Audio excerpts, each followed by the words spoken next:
Praise the lord.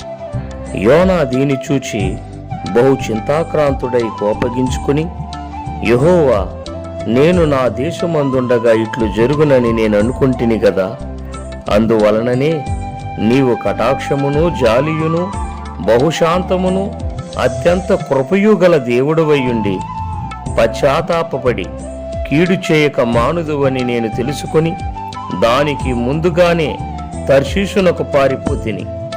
నేనిక బ్రతుకుట కంటే చచ్చుట మేలు. యెహోవా, నన్నిక బ్రతుకనీయక చంపుమని యెహోవాకు మనవి చేసెను. అందుకు యెహోవా, నీవు కోపించుట న్యాయమా అని అడిగెను.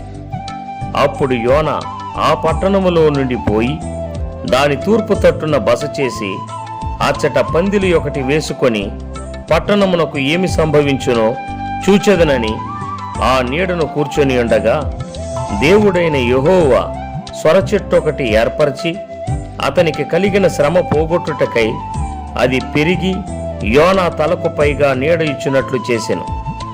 ఆ స్వరచెట్టును చూచి యోనా బహు సంతోషించెను.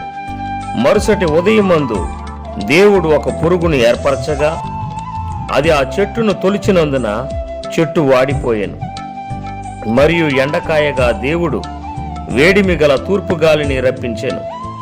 యోనా తలకు ఎండ దెబ్బ తగలగా అతడు సొమ్మసిల్లి, బ్రతుకుట కంటే చచ్చుట నాకు మేలనుకొనెను. అప్పుడు దేవుడు, ఈ స్వరచెట్టును గురించి నీవు కోపించుట న్యాయమా అని యోనాను అడుగగా, యోనా ప్రాణము పోవునంతగా కోపించుట న్యాయమే అనెను.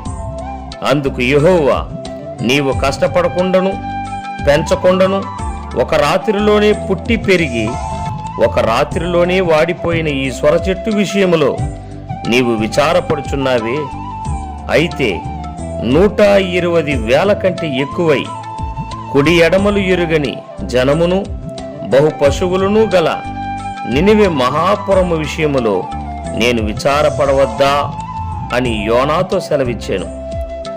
యోనా 4వ అధ్యాయము 1వ వచనము నుండి 11వ వచనము వరకు.